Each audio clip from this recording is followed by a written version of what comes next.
로마서 10장 9절부터 17절까지 말씀입니다. 다 찾으셨으면 제가 봉독하도록 하겠습니다. 로마서 10장 9절. 내가 만일 내 입으로 예수를 주로 시인하며 또 하나님께서 그를 죽은 자 가운데서 살리신 것을 내 마음이 믿으면 구원을 받으리라. 사람이 마음으로 믿어 의에 이르고 입으로 시인하여 구원에 이르느니라. 성경이 이르되 누구든지 그를 믿는 자는 부끄러움을 당하지 아니하리라 하니 유대인이나 헬라인이나 차별이 없음이라. 한 분이신 주께서 모든 사람의 주가 되사 그를 부르는 모든 사람에게 부요하시도다. 누구든지 주의 이름을 부르는 자는 구원을 받으리라. 그런즉 그들이 믿지 아니하는 일을 어찌 부르리요? 듣지도 못한 일을 어찌 믿으리요? 전파하는 자가 없이 어찌 들으리요? 보내심을 받지 아니하였으면 어찌 전파하리요? 기록된 바 아름답도다. 좋은 소식을 전하는 자들의 발이여함과 같으니라. 그러나 그들이 다 복음을 순종하지 아니하였도다. 이사야가 이르되 주여 우리가 전한 것을 누가 믿었나이까 하였으니 그러므로 믿음은 들음에서 나며 들음은 그리스도의 말씀으로 말미암았느니라. 아멘. 이 시간 말씀의 제목은 참된 믿음이란 무엇인가? 참된 믿음이란 무엇인가? 부제목으로는 믿음의 본질에 대해서 오늘 본문을 근거로 말씀을 증거하겠습니다. 믿음에 대해서는 오예배 교리 공부 시간 때 구원론에서도 몇 번 다루었고요. 특별히 참고할 설교는 작년 2024년 10월 4일 날 영화교회 사경회 때 믿음의 본질, 참된 신앙의 3요소, 지식동의 신뢰로 증거한 말씀인데 그런 것 좀 참고하셔서 다시 제독하시면 도움이 되실 것 같습니다. 오늘은 이제 로마서 10장 말씀을 중심으로 해서 좀 참된 신앙에 대해서 또 우리의 신앙에 대해서 생각해보는 시간을 가지려고 합니다. 믿음이란 것은 매우 중요합니다. 왜냐하면 로마서 전체의 주제가 오직 의인은 무엇으로 의롭다 하심을 받아요? 믿음으로 의롭다 하심을 받고 또 마음으로 믿어 의에 이르고 입으로 시인하여 구원에 이르느니라. 칭의와 구원이 믿음으로 되는 것이고 또 누구든지 믿는 자는 부끄러움을 당하지 않는다 했으니까 예수 믿음으로 죄사함 받고 정말 이제는 부끄러움이 없는 그런 영화로운 상태가 될 소망이 있고 하나님이 우리를 인정해 주시고 참 이제 죄와 사망에서 자유롭게 되는 은혜들이 우리에게 주어지는 것이죠. 또 참 감사한 것은 차별이 없다는 거예요. 12절에도 보면 유대인이나 헬라인이나 차별이 없음이라. 또 11절에도 11절 한번 읽어볼까요? 11절 시작. 성경에 이르되 누구든지 그를 믿는 자는 부끄러움을 당하지 아니하리라 하니 누구든지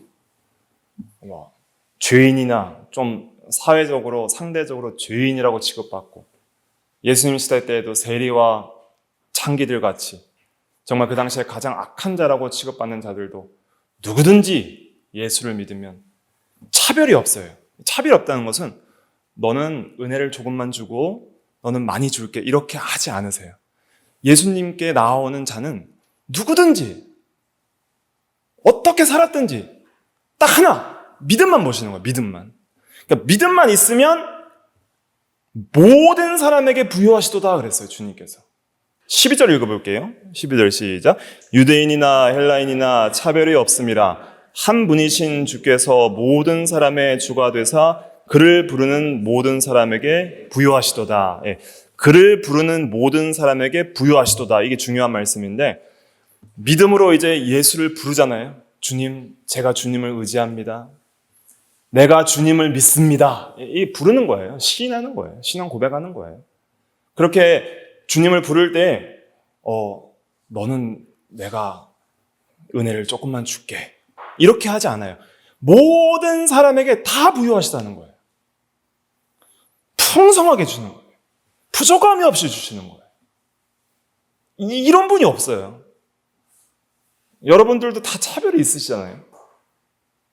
내가 좋아하는 사람 좀 더 주고 싶은 거고 좀 별로 싫은 사람 마음이 안 가는 거예요. 근데 예수님도 그런 게 있으면 우리가 사실 매우 두려울 거예요. 예수님이 나를 싫어하시고 나를 덜 좋아하시면 어떡하지? 그러면 우리는 예수님께 나아가기가 주저되는 거예요. 그러나 예수님은 그런 분이 아니에요. 누구든지 믿는 자는 부끄러움을 당하지 않는다 그랬어요. 예수님께서 내가 널 모른다. 외면하시지도 않고 우리가 어떤 죄를 가지고 있든지 예수님은 아담과 하와에게 하나님이 가죽옷을 지어 입히신 것처럼 그리스도의 의의 옷을 다 똑같이 입혀주세요. 너도 의의 옷 입어라. 너도 의의 옷 입어라. 다 입혀주시는 거예요. 너는 너무 죄가 많아서 의의 옷 좀 뭐 반팔만 입어라. 이렇게 안 하시는 거예요. 적당히 입어라 안 하시는 거예요. 모든 사람에게 충분한, 하나님께 인정받기에 충분한 의의 옷을 입혀주셔서 누구든지 부끄러움을 당하지 않고 죄 때문에 부끄러움을 당하지 않고 하나님 앞에 의롭다 인정받게 하시는 거예요. 그냥 공통적인 거예요. 이것이 얼마나 큰 은혜예요. 이런 분이 없어요, 세상에. 근데 이분은 한 분이시라 그랬어요. 한 분이신 주께서. 이 세상에 주가 많다고 생각해봤어요. 뭐 제우스도 있고, 뭐 헤라도 있고, 뭐 포세이돈도 있고, 뭐 그렇게 신이 많으면은 어떤 신에게 찾아가든지 차별이 있겠죠. 뭐 이 신은 좀 이 사람에게 더 잘해주고, 저 신은 좀 저 사람에게 더 잘해주겠죠. 근데 신은 한 분이에요. 하나님은 한 분이에요. 예수님은 한 분이에요. 그 한 분께서 모든 사람의 주가 되셔서 차별이 없이 예수님께 나오는 모든 사람에게 부요하게 해주시는 거예요. 예수님은 우리의 부요와 풍성이 되어주시는 거예요. 그래서 요한복음 6장 35절에도 보면 예수께서 이르시되 나는 생명의 떡이니 내게 오는 자는 결코 줄이지 아니할 터이요 나를 믿는 자는 영원히 목마르지 아니하리라. 줄이지도 않고 목마르지도 않는 풍성한 은혜들을 주시는 거예요. 또 요한복음 6장 37절에 내게 오는 자는 내가 결코 내쫓지 아니하리라. 하나님이 우리 주님이 다 영접해 주신다 그랬어요. 그래서 마태복음 11장 28절에도 수고하고 무거운 짐진 자들아 다 내게로 오라. 내가 너희를 쉬게 하리라. 예수님께서는 이렇게 우리를 초대해 주시고 누구든지 이 초대에 응해서, 초대는 복음을 선포하는 것이고 초대에 응답해서 오는 게 믿음이에요. 믿음으로 예수님께 나아오면 예수님이 우리를 쉬게 해주시는 거예요. 예수님의 품에 안기고 안식하고 어린아이처럼 안식하고 쉬고 예수님의 모든 풍성함을, 주님의 모든 것을 우리에게 다 주시는 거예요. 값없이. 그것이 복음이고 그것이 믿는 자가 받는 은혜입니다. 이렇게 부요하시고 차별이 없고 부끄러움을 당하지 않도록 우리의 모든 허물과 상처들 다 가려주시는 거예요. 우리가 참 부끄러운 게 많잖아요. 부끄러움은 어디서 왔어요? 죄로부터 온 거예요. 원래 아담과 하와가 벌거벗었으나 부끄러워하지 않았다고 그랬어요. 창세기 2장 마지막에. 뭐가 부끄럽냐? 뭔가 악한 것이나 감추고 싶은 것이 노출될 때 부끄럽거든요. 근데 아담과 하와가 벌거벗었다는 것은 육체적 벌거벗음뿐 아니라 영적 벌거벗음이 있었어도 영혼과 마음의 모든 생각과 마음의 경향이 다 노출되어도 한 점 부끄러움이 없었다는 거예요. 하나님과 사람들 앞에. 그런데 우리는 이제 육체도 부끄럽죠. 육체도 외모에 컴플렉스가 있고 여러 연약함이 있고 나이가 들면 점점 쭈글쭈글해지고 늙어지고 그러니까 그걸 막 가리려고 입고 바르고 하잖아요. 그런 것처럼 우리 영혼도 부끄러운 게 많은 거예요. 그래서 뭔가 가리려고 해요. 계속 자기를 포장하고 외식하고 가식적으로 꾸미는 것이죠. 예의를 차리려고 하는 것이죠. 그게 다 잘못됐다는 거 아니에요.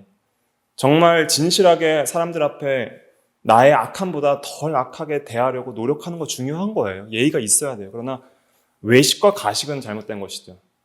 그런데 그렇게 사람들에게는 우리의 마음도 가리고 육체도 가리고 싶어 하지만 우리 주님 앞에는 모든 걸 가릴 수가 없어요. 그리고 마침내 벌거벗은 것처럼 다 드러난다 그랬어요. 벌거벗은 것처럼 다 드러나요. 찾아볼까요? 히브리서 4장이죠. 히브리서 4장 12절 13절 요절입니다. 이거 외우십시오. 신약 356페이지 신약 356페이지 히브리서 4장 12절 13절 같이 읽어볼게요. 시작.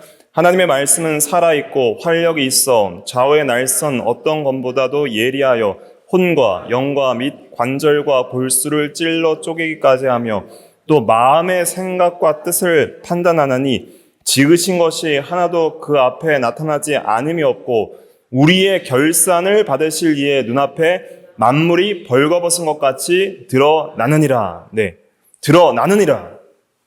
말씀대로 다 드러나는 거예요. 말씀이 기준이에요. 절대 의의 기준.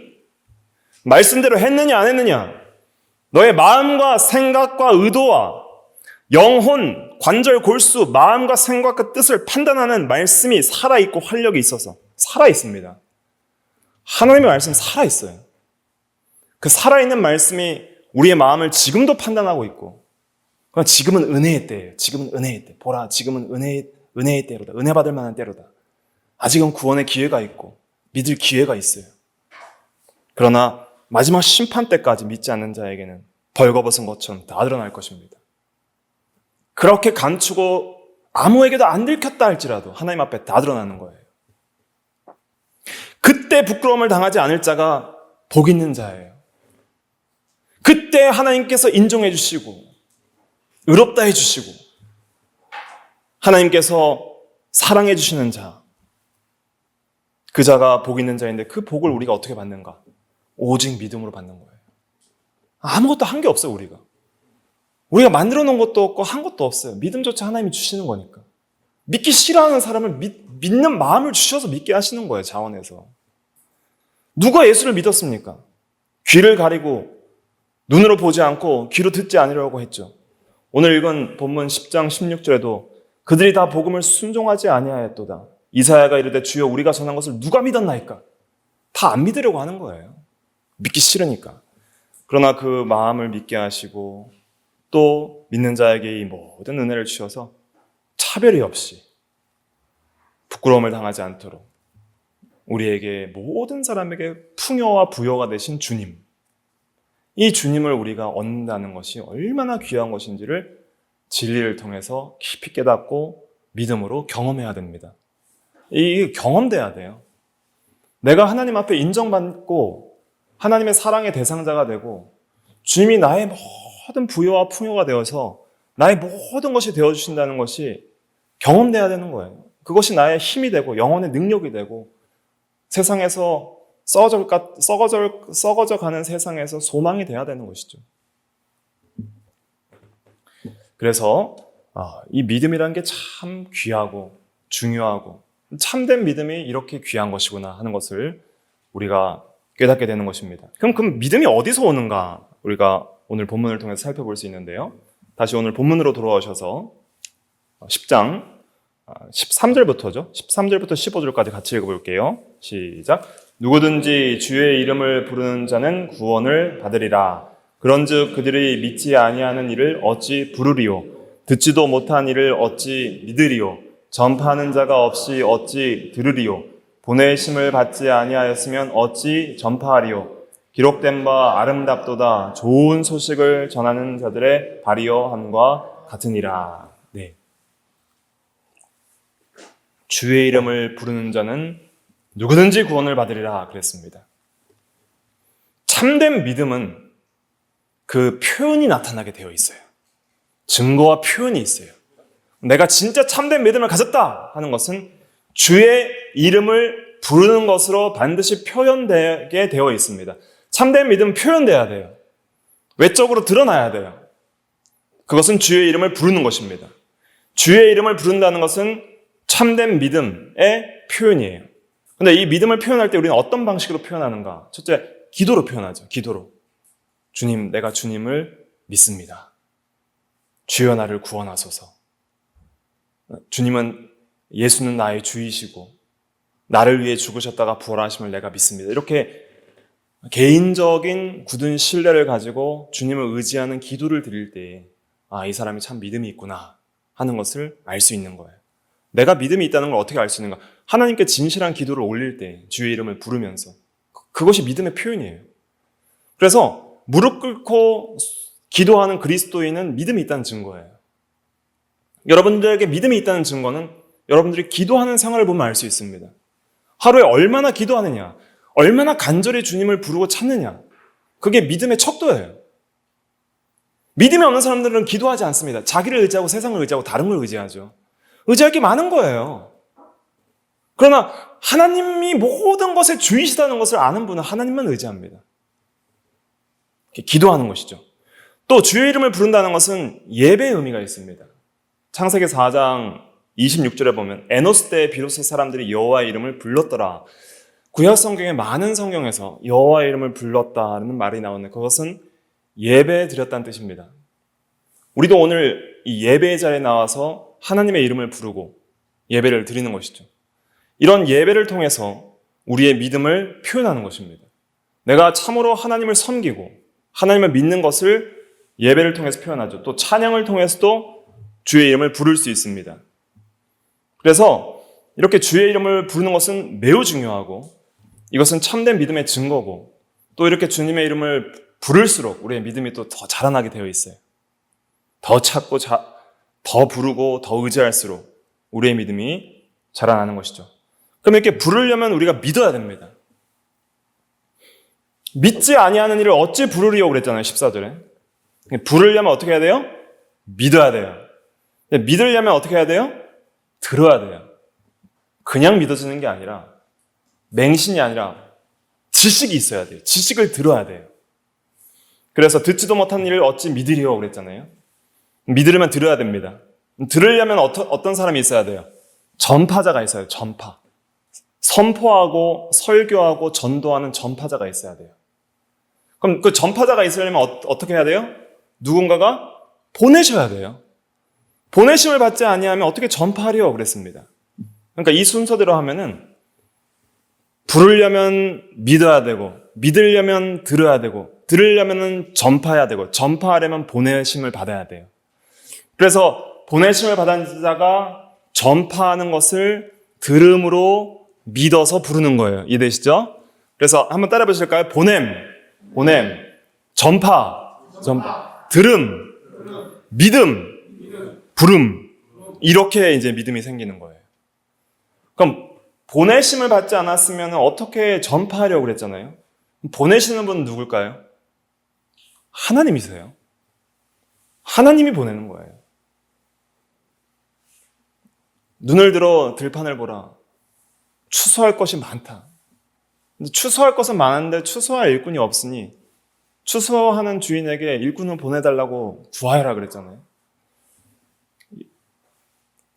모든 복음의 설교자와 전파자는 하나님이 세우시고 부르시는 겁니다.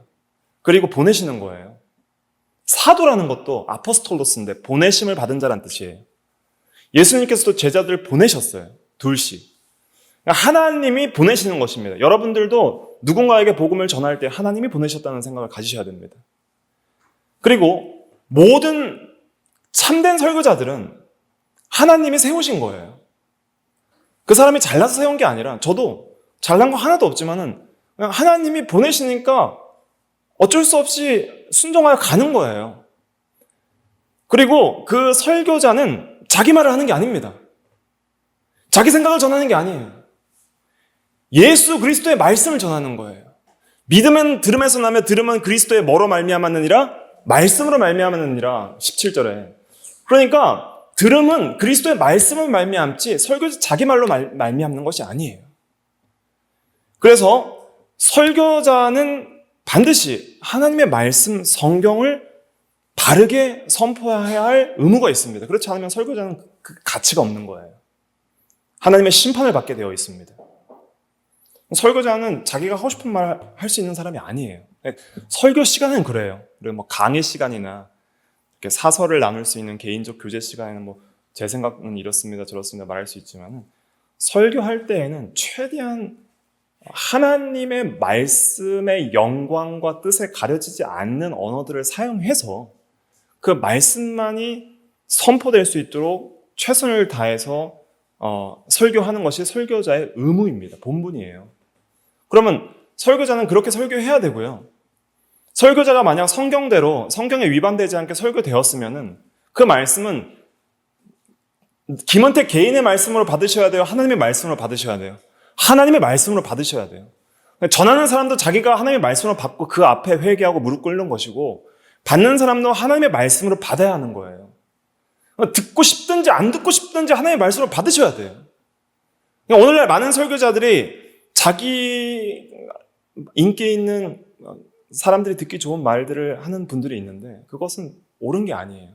하나님의 말씀에 부합하지 않고 사람의 인기를 끌려는 재미있고 좋고 즐거운 설교는 그것은 하나님이 기뻐하시지 않는 것이죠.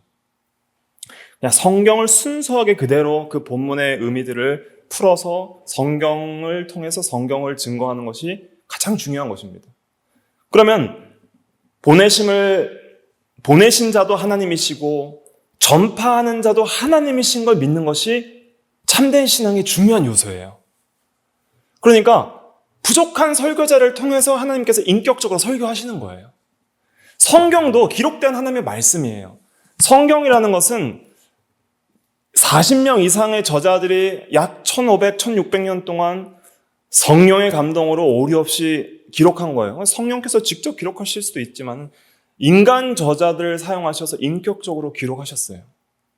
그리고 이 성경을 설교하는 설교자도 개인적인 생각으로 푸는 게 아니에요. 성경은 사설을 풀면 망한다고 그랬어요. 베드로후서 마지막에 보면. 그런데 성경을 푸는 것도 누구의 감동으로 풀어야 돼요? 성령의 감동으로. 성경이 왜냐하면 성경의 원저자가 누구예요? 성령이에요. 그러니까 성경의 1차 해석자가 누구예요? 성령인 거예요. 그러니까 성경을 성령으로 풀어 나갈 때 설교자도 바르게 이해하고 해석할 수 있겠죠.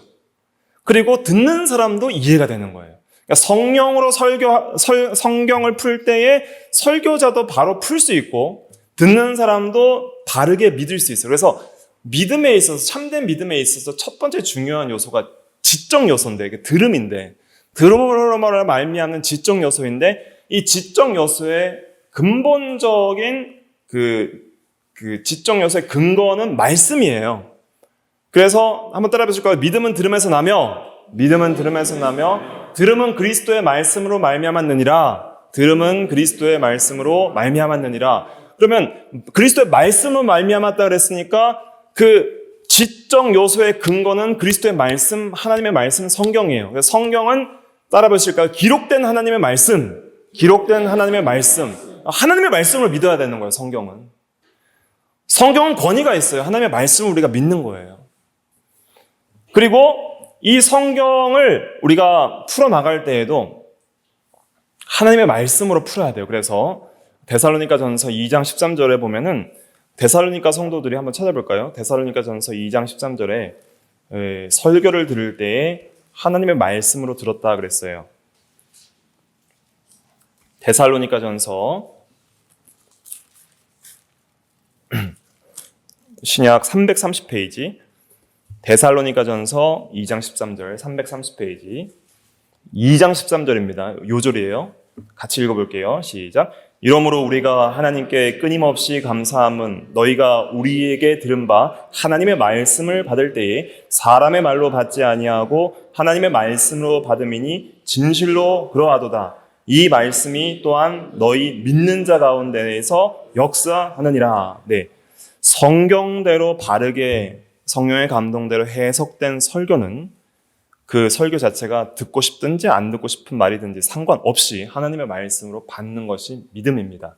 그리고 그렇게 하나님의 말씀인 줄 알고 우리가 받을 때에 저와 여러분들 같이 받는 거예요. 받을 때에 그 말씀이 누구 가운데 역사해요? 믿는 자 가운데 역사하느라 그래서 믿는 자 가운데. 그러니까 하나님의 말씀으로 믿어야 돼요. 그렇게 받으셔야 돼요. 그게 지적 요소에서 굉장히 중요한 진리입니다. 우리가 성경에 기록된 하나님의 말씀이라면 설교는 선포된 하나님의 말씀이라 일컬어져요. 바르게 해석된 설교는 선포된 하나님의 말씀입니다. 그 말씀을 우리가 성령의 감동을 따라서 믿어야 돼요. 설교가 선포됐을 때 다 믿는 게 아니에요. 믿는 사람도 있고 배격하는 사람도 있어요. 그럼 누가 믿게 되는가? 성령께서 깨닫게 하시는 자만 믿게 되는 것이죠. 고린도 전서 12장 3절 읽어볼게요. 신약성경 고린도전서 12장 3절, 신약 278페이지 278페이지 고린도전서 12장 3절입니다. 같이 읽어볼게요. 시작. 그러므로 내가 너희에게 알리노니 하나님의 영으로 말하는 자는 누구든지 예수를 저주할 자라 하지 아니하고 또 성령으로 아니하고는 누구든지 예수를 주시라 할 수 없느니라. 이 표현 굉장히 중요한데, 하나님의 영은 성령인데 성령으로 아니하고는 누구든지 예수를 누구라 할 수 없어요? 주시라 할 수 없느니라. 마음으로 믿을 때 우리가 믿는 표현이 예수를 주로 시인한다 그랬잖아요. 믿는 자는 예수를 주로 시인한다 그랬어요. 로마서 10장에 보니까. 그러면 믿음의 표현인 그 주로 시인하는 그 시인과 부름이 누구를 통해 가능한 거냐면 성령을 통해 가능하다. 이걸 통해서 우리는 부름과 믿음, 시인과 믿음 전체가 성령을 통해 가능하다는 것을 깨닫게 되는 것입니다. 성령께서 감동을 주셔서 영적인 진리를 깨닫게 되어야지, 알게 되어야지 믿을 수 있는 거예요. 그러니까 영적인 눈이 떠지는 거예요. 죽은 영혼이 살아나서 살아계신 하나님을 인식하고 계시된 진리의 말씀들을 하나님의 말씀, 즉 사람의 말이 아니라 살아계신 하나님의 살아있는 말씀으로 내가 믿게 되는 것은 성령의 은혜입니다. 성령께서 믿음을 주시는 거예요. 그러면 우리가 믿음을 가지기를 원한다면 성령의 은혜를 구하셔야 돼요. 말씀과 기도의 거룩한 삶을 통해서 성령이 우리 가운데 역사하시길 구하시고 성령의 은혜들을 구하셔야 돼요. 저도 부족하지만 설교자로서 설교하기 직전에 항상 성령의 이 기름 부음과 인도를 구하는 거예요. 그래서 성령께서 할 말만 전하게 하시고 또 성령께서 우리 가운데 충만하사 듣는 자들이 진리의 말씀을 깨닫고 진리 가운데로 인도함을 받게 해달라고 구하는 것이죠. 성령은 진리의 영이라고 그랬어요. 자의적으로 말하지 않고 들은 것을 말한다 그랬어요. 성경대로 말한다 그랬어요. 너희를 모든 진리 가운데로 인도하신다 그랬어요. 그러니까 성령의 역사를 믿으셔야 돼요. 그냥 세상적인 것만 바라보지 말고 육체적으로만 생각하지 말고 영적인 것은 영적으로 분별되기 때문에 성령께서 살아계셔서 우리의 마음속에 찾아와 주셔서 우리의 마음을 붙드시고 우리의 지성을 새롭게 해주셔야 돼요. 여러분들의 마음속에 들어가서 마음을 주장할 수 있는 사람이 누가 있습니까? 아무도 없어요. 개인적인 상담을 하다 보면은 그 사람 마음을 다 못 헤아리고 또 아무리 설득해도 그 사람 마음이 안 바뀌어서 답답한 경우들 있잖아요. 나의 의도는 이건데 의도를 이해하지도 못하고요. 또 좀 이 진리를 깨달았으면 좋겠는데 마음이 전혀 동요되지 않아요. 근데 우리는 그런 걸 못해요. 도구로서 전할 뿐이죠. 근데 하나님의 성령은 그걸 하실 수 있어요. 각 사람 마음에 찾아가셔서 그 굳어진 마음, 완악한 마음, 죽어있는 영혼을 살리셔서 변화시켜서 새롭게 하시고 지성을 주셔서 말씀을 깨닫게 하시는 그 놀라운 은혜의 역사를 성령은 하실 수 있다는 거예요. 하나님은 하실 수 있는 거예요. 하나님께서는 우리 각 사람 마음에서 역사하시고 믿음을 주실 수 있는 것이죠. 그래서 고린도전서 2장으로 가보실까요? 고린도전서 2장에 보면은 2장 13절 14절 신약 265페이지 2장 13절 14절 같이 읽어볼게요. 시작. 우리가 이것을 말하거니와 사람의 지혜가 가르친 말로 아니하고 오직 성령께서 가르치신 것으로 하니 영적인 일은 영적인 것으로 분별하느니라. 육에 속한 사람은 하나님의 성령의 일을 받지 아니하나니 이는 그것들이 그에게는 어리석게 보임이요 또 그는 그것들을 알 수도 없나니 그러한 일은 영적으로 분별되기 때문이라. 굉장히 중요한 요절인데 여기 보면 육에 속한 사람이라는 표현은 그 죽어있는, 영혼이 죽어있는 불신자를 가리키는 겁니다. 그래서 영적으로 죽어있는 사람은 성령의 일들을 받지 않는다 그랬어요. 그러니까 하나님의 말씀을 들어도 그것들을 어리석게 보는 거예요. 싫어하는 거예요. 미련한 복음. 예수 믿으면 구원받는다. 오직 믿음으로 구원받는다니 무슨 말도 안 되는 진리다. 이해되지 않는다. 그래서 고린도전서 1장 18절에 십자가의 도가 멸망하는 자들에게는 뭐 하는 것이요? 어리석은 것이요. 미련한 것이로되 구원을 받는 우리에게는 하나님의 능력이라 그랬습니다. 그냥 영적인 것은 영적으로 분별되는 거예요. 그래서 성령이 가르치신 것으로 전하여야 되고 성령으로 깨달아야 하는 것이죠. 그래서 사도 바울도 말과 전도함에 있어서 2장 4절 5절에 보면은 지혜의 말로 하지 않고 성령으로 했다 그랬어요. 2장 4절 5절 읽어볼게요. 고린도전서 2장 4절 5절 시작. 내 말과 내 전도함이 설득력 있는 지혜의 말로 하지 아니하고 다만 성령의 나타나심과 능력으로 하여 너희 믿음이 사람의 지혜에 있지 아니하고 다만 하나님의 능력에 있게 하려 하였노라. 네, 참된 믿음은 성령의 능력에 있는 것입니다. 하나님의 말씀을 믿는 것이지만은 그 말씀을 참되게 믿게 하시는 분은 성령이라는 거예요. 그래서 믿음의 참된 신앙의 첫 번째 요소인 지식적 요소, 들음으로 말미암는 이 지식적 요소는 반드시 성령을 통해 믿어져야 됩니다. 성령께서 능력을 주셔서 죽어있는 영혼, 굳어있는 영혼, 닫혀있는 귀, 감겨있는 눈을 뜨게 하셔서 살아있는 하나님의 말씀을 보게 하시고 깨닫게 하셔서 참으로 하나님을 믿게 하시는 그 역사가 있어야 그것이 참된 믿음이에요. 이렇게 성령으로 능력 있게 믿는 성도들은 절대 부인할 수 없는 신앙적 고백이 생기게 되어 있어요. 신앙 고백이 생기게 되어 있어요.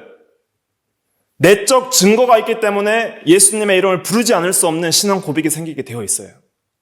하나님은 살아계십니다. 예수님은 나의 주이십니다. 예수님은 나를 위해 죽으셨고 나를 위해 사셨으니 내 평생에 이제 나를 주께 드리고 주를 위해 살겠습니다. 진실한 거예요. 허무맹랑한 걸 믿는 게 아니라 확실하게 알고 믿는 거예요. 성령께서 그것을 우리 가운데 일어나게 하시는 거예요. 이게 기적이에요. 뭐 외적인 기적을 본다고 사람 마음이 변하지 않아요. 홍해가 갈라져도 이스라엘 백성들을 하나님 버렸어요. 우상숭배했어요. 그러나 내적인 성령의 역사, 이것은 사람을 완전히 바꿔놓습니다. 변하여 새롭게 되는 거예요. 이것이 진짜 신앙입니다. 신앙이 하찮은 거라고 생각하시면 안 돼요. 내가 예수 믿는 것이 기적이에요, 기적. 예수 믿는 것이 은혜예요. 하나님의 능력이에요. 왜 하나님의 능력이냐면 죽어있는 자를 믿게 하시니까, 안 믿으려는 자를 믿게 하시니까, 믿기 싫어하는 자를 믿게 하시고, 모르는 자를 믿게 하시니까 기적인 거예요. 이 기적이 믿는 자 가운데 역사가 있다는 것을 아는 사람은 이 신앙을 귀하게 여기는 것이죠. 그리고 이 믿음에서 믿음에 이르도록 자라나기를 원하는 거예요. 오직 복음에는 하나님의 의가 나타나서 믿음에서 믿음에 이르게 하나니 오직 의는 믿음으로 말미암아 살리라. 믿음으로 옳게 된 자는 이제 믿음으로 살아가야 되는 거예요. 계속 믿어야 돼요. 계속 믿어 나가면 하나님께서 더 믿음을 주시고 성령을 의지하면 하나님이 더 깨닫게 해주시고, 그래서 여러분들이 진리를 많이 배우셔야 됩니다.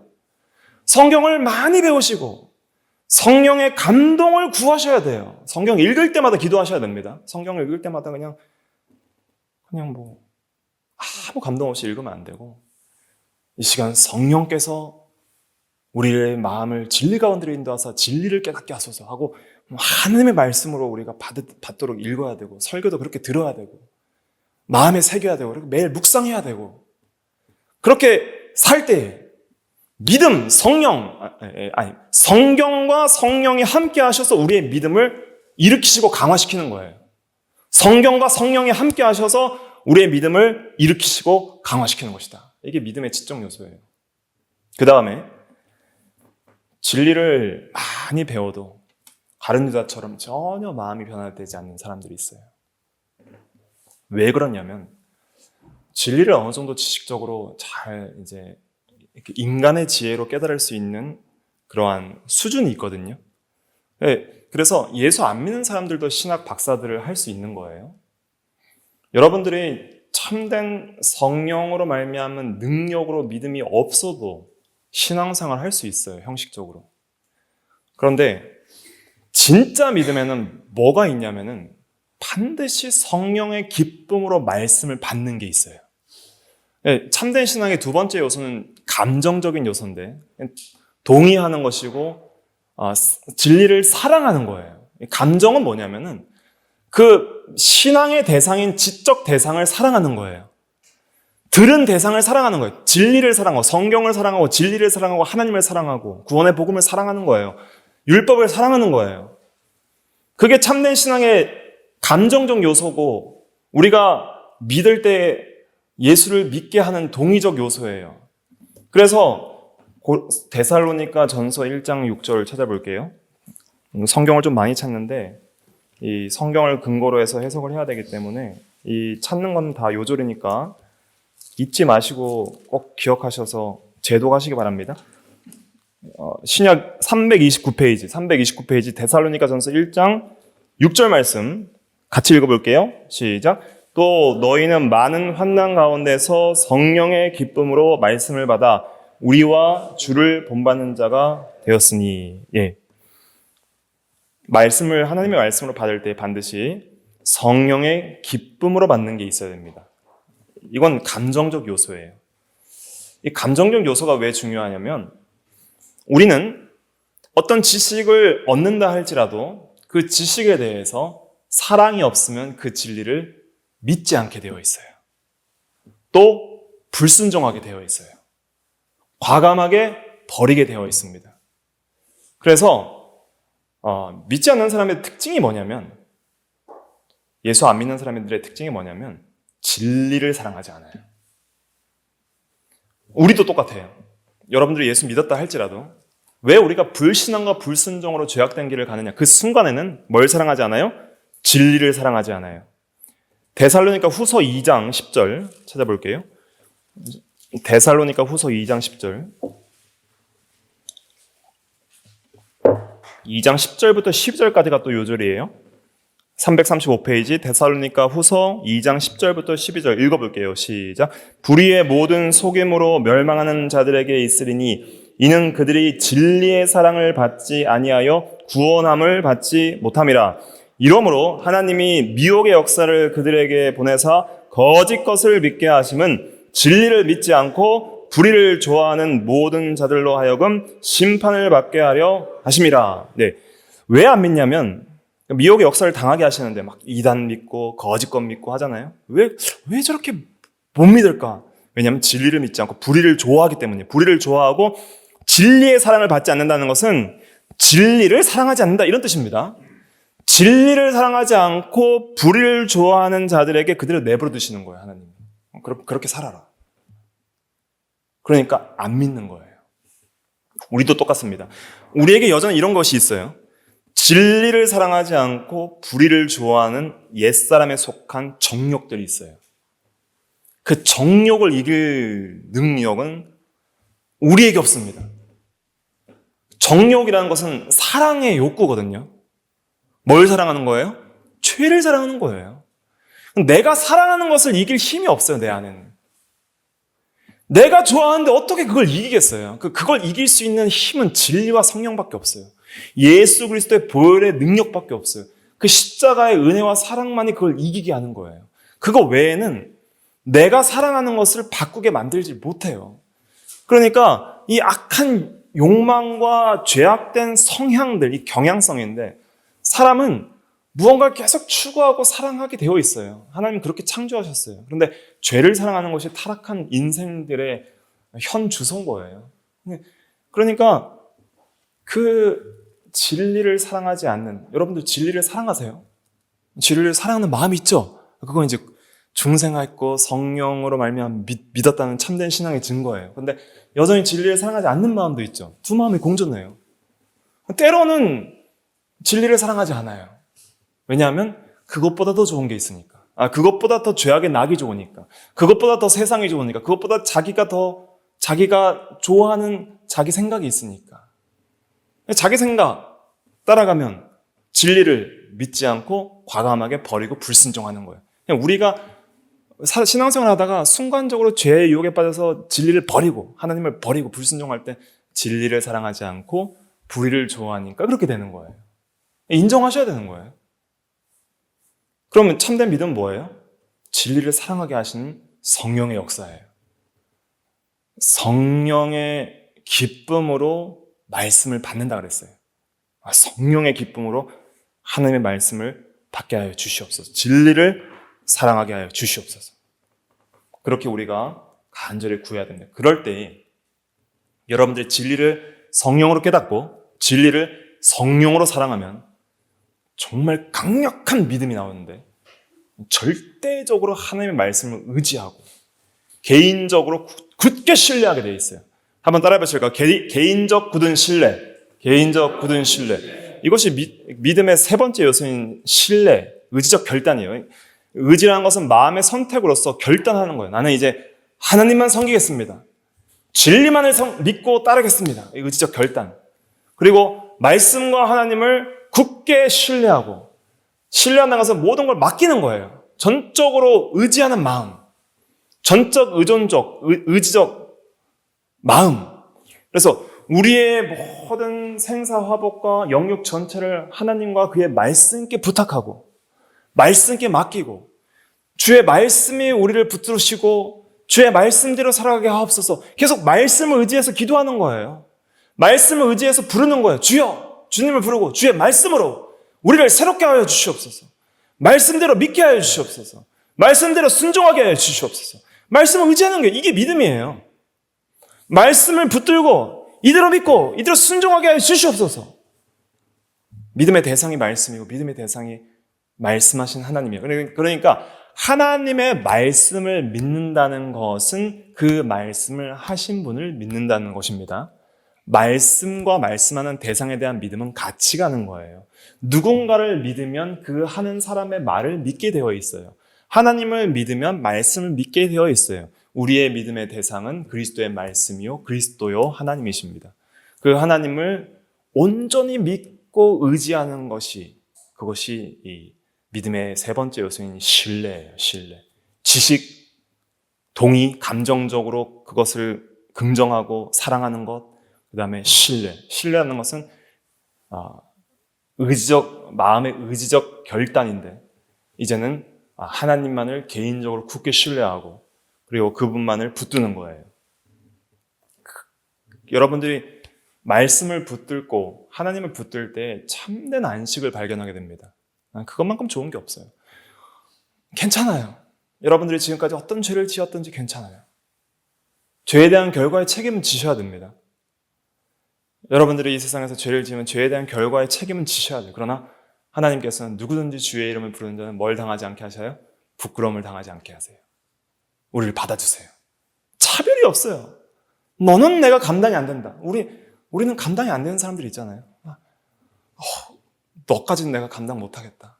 그렇게 표현을 안 해도 마음속으로 우리는 그런 마음을 가질 수 있잖아요. 예수님은 그런 분이 아니에요.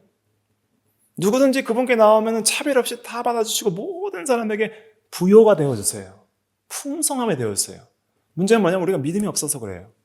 믿으세요. 전적으로 자신을 주님께 맡기세요. 그것만큼 행복하고 안식되는 게 없어요. 그런데 그 믿음도 누가 주시는 거예요? 하나님이, 성령께서 주시는 거예요. 그러니까 내가 한 게 없구나.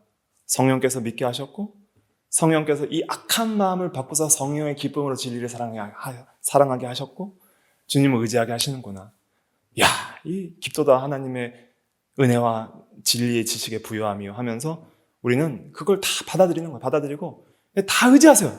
성령 의지하고 말씀 의지하고 그리스도 의지하고 하나님 의지하고 의지하는 거 할 수 있잖아요. 여러분들이 많은 걸 몰라도 의지하는 거 할 수 있잖아요. 하나님 말씀 의지하세요. 의지하는 자에게 하나님이 역사하신다 그랬어요. 성령께서 역사하시고 믿는 자 가운데 그 말씀이 누구 가운데 역사하느니라? 믿는 자 가운데 역사하느니라. 역사가 있어요. 은혜가 있어요. 받은 자에게 증거가 있어요. 예수 믿는 것은 받은 증거 많아요. 하나님께서 우리를 인정해 주세요. 이 세상 사람 아무도 인정 안 해줘도 하나님이 우리를 인정해 주시고, 하나님이 우리를 의롭다 해주시고, 하나님이 우리를 사랑해 주시고, 하나님이 우리를 부끄럽지 않게 하시고, 하나님이 예수 그리스도 안에서 우리를 풍요롭게 해주신다면 그것만큼 기쁜 게 어디 있어요? 현재적으로 우리가 좀 부족하다 하더라도 반드시 완성될 거예요. 연극 전체의 영화의 때 모든 것이 완전해지고 지복의 상태에서 이제는 행복을 누릴 그 세계를 우리는 소망하면서 오늘도 믿음으로 사는 거예요. 예수 믿는 것은 받은 증거 많도다. 믿으세요. 믿으면 은혜가 있어요. 믿으면 역사가 있고, 믿으면 하나님의 놀라운 풍성한 은혜, 그 부요하심이 우리에게 풍성하게 주어져요. 풍성하게 주어져요. 근데 문제는 뭐냐? 안 믿어요. 부르지도 않아요. 믿으면 불러야죠. 하나님을 부르세요. 매일매일 간절하게 부르세요. 어차피 우리 인생 우리 마음대로 안 되잖아요. 하나님의 뜻대로 되는 거예요. 사람이 그의 마음에 그의 마음으로 계획할지라도 그의 걸음을 인도하시는 이는 여호와시니라. 우리의 걸음을 인도하시는 것은 하나님의 그 인도가 있어요. 하나님께서 모든 작정대로 우리의 삶을 인도하세요. 근데 우리는 그걸 몰라요. 그럼 우리가 아는 건 뭐냐면 믿는 거예요. 믿는 거. 우리 보고 작정 알려고 하라 하지 않았어요. 우리에게는 하라는 게 뭐예요? 믿어라. 순종해라. 두 가지. 믿고 순종해라. 믿고 순종하면 걸음은 다 인도하시는 거예요. 하나님이. 가장 선한 길로. 얼마나 좋아요. 어린아이는 엄마 손만 잡고 가면 되는 거예요. 엄마 손만 잡고 가면 가장 선한 길로 엄마가 데리고 갈 줄 믿는 거예요. 그것처럼 어린아이와 같은 마음으로 예수님 손 잡고 말씀 잡고 하루하루 믿고 순종하며 나아가면 결국 어디가 있어요? 천국 가 있는 거예요. 네. 다 같이 기도하겠습니다.